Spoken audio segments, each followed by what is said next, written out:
Cette expo est née grâce à un administrateur du CAE de la Charente, qui est Dominique Brochotto, et qui a été président plusieurs années du Festival international de la bande dessinée d'Angoulême, et qui est aussi prof d'art appliqué. Donc la question du siège et la question du dessin et de la bande dessinée, c'est vraiment quelque chose qui le passionne. Depuis plusieurs années, il avait repéré qu'il y avait des liens entre ces deux pratiques, et il a pu réaliser finalement son rêve, donc réussir à montrer le lien de ces deux pratiques en 2011, grâce au CAE de la Charente. Et comme le CAE de la Charente fait partie de la Fédération nationale des CAE et donc du réseau des CAE, nous, en tant que Conseil d'architecture, d'urbanisme et de l'environnement, c'était tout naturel qu'on puisse l'accueillir pour justement montrer un peu comment les architectes s'étaient emparés du design et du mobilier, et comment, à leur tour, les créateurs de bande dessinée s'emparaient de ces objets pour créer des histoires et en faire le décor des albums.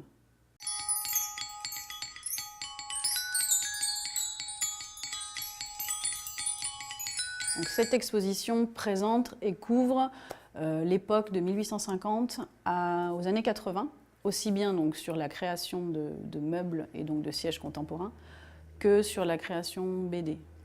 Donc là, on est avec la chaise Tonnet, qui est vraiment l'origine du design en Europe en tout cas. Une nouvelle technique. Le bois est courbé à la vapeur. C'est ce qui donne justement le dessin de la chaise. Ensuite, on a la cannelure, qui est vraiment typique de cette chaise-là. Donc là, on est sur une pièce de Charles et Ray Eames, qui sont assez connus.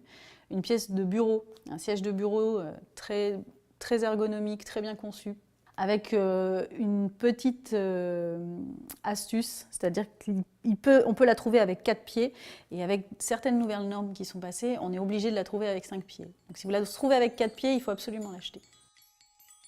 Cette fois, on arrive dans les années 20, avec la chaise de Gerrit Rietveld. On est entre 17 et 23. Qui cherche à radicaliser un petit peu les choses, à être plutôt sur des choses minimalistes.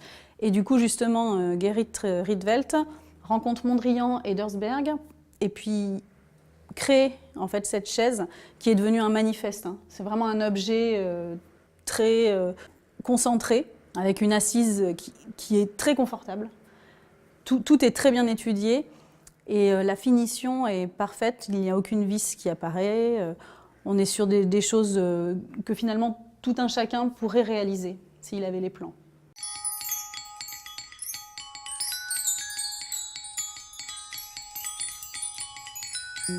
En tant que visiteur, on va pouvoir éprouver un petit peu le rapport entre ce siège et dans quel contexte les créateurs de BD et les auteurs les ont inscrits.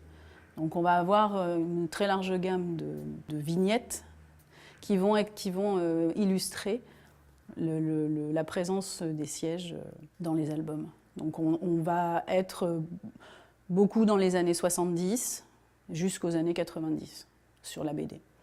Après, ce qui est intéressant de voir au niveau du design du siège, c'est l'évolution des techniques. On est quand même relativement sur les mêmes matériaux. À partir des années 50, 60, même fin 60, on a des nouvelles matières qui apparaissent et qui sont développées jusqu'à aujourd'hui.